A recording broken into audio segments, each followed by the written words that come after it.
you need a president there who's willing to take some heat from these ingrained industries. You could sign a bill tomorrow saying pharma companies can't charge Americans more than what they charge people in Europe. We are spending, in some cases, 10 times more on drugs. We are subsidizing the largest companies in Europe with our insanity. That's not a free market. Tomorrow, you can cut this ridiculous thing. You can thank the Republicans for that, by the way. No, it's both sides. Paul Ryan and No, but the Republicans, I will say, as a lifetime Republican voter, but they provided the ideological cover for that because they said, I was there when this happened, in Hillary Care, Obamacare, so between 1993 and 2011, they made this case consistently through their think tanks that it was a choice between socialism and capitalism. And if you were controlling costs, that was socialism. It's socialism for pharma to have Congress over a barrel and not... Oh, I'm very aware. It was the opposite of true. I was working for conservative think tanks trying to make that argument. It's totally bankrupt. And actually, President Trump's talked about that. That's an executive order we can sign the first day.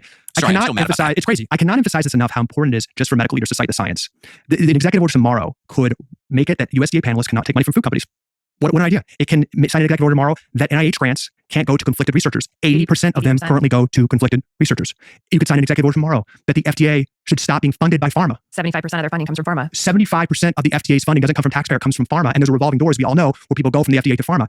Institutions of the DC, as we both know, are built to grow. The FDA grows when the pharma's influence grows. The FDA should be an independent organization. It's not. That's an executive order tomorrow.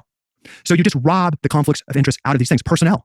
Assign doctors that we both know onto the USDA nutrition panel and have the president, have the Secretary of the Treasury, because we're going bankrupt from healthcare costs, have the Secretary of Defense, because 77% of young adults are eligible to join the military, have them say, we are not banning any company, we're not even giving public policy recommendations, but we are saying from a medical perspective that we should reduce ultra-processed food consumption among children.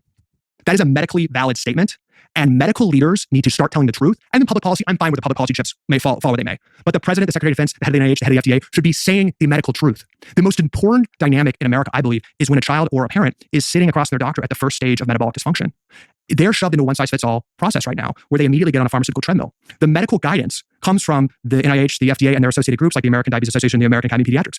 That guidance itself is corrupt and says that Ozempic, is the cure for obesity and statins and heart disease. Not if a doctor was recommending the right things, we'd be a healthier country. So you just have to go after the medical guidelines. That would transform the country. The last one I'd say, just going after incentives, I think it's a huge deal that our information sources have been totally co-opted. 50% of TV news spending, coming from pharma is a huge deal. And why the hell is our media playing referee for defending pharmaceutical companies? Why are they suppressing any questions around that? That's a huge problem that our dominant information sources for the past generation have been able to be co-opted by an industry that just as a statement of economic fact profits from Americans getting sick. Just undeniable. Tomorrow, the president could sign. That was actually D2C pharma advertising was an executive order from Reagan.